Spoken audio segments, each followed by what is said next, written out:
Today in this video, we will be talking about the biggest update of YouTube in 2023. So before moving forward to the video, make sure to like this video and subscribe our channel for more videos like this. So let's begin.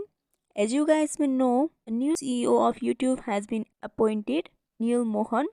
So he has brought a big update on YouTube, which may be beneficial for someone and maybe bad for someone. So comment down below by writing your opinions in these updates.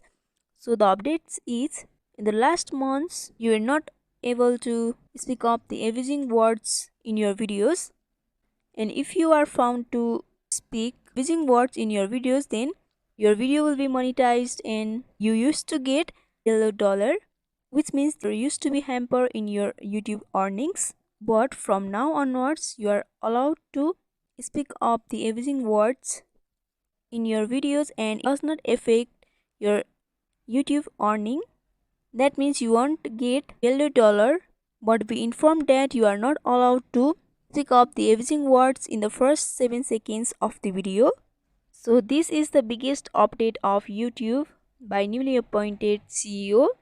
So comment down below your opinion and I hope this video was helpful. Don't forget to like, comment, share and subscribe our channel for more videos like this. Thank you for watching till the end.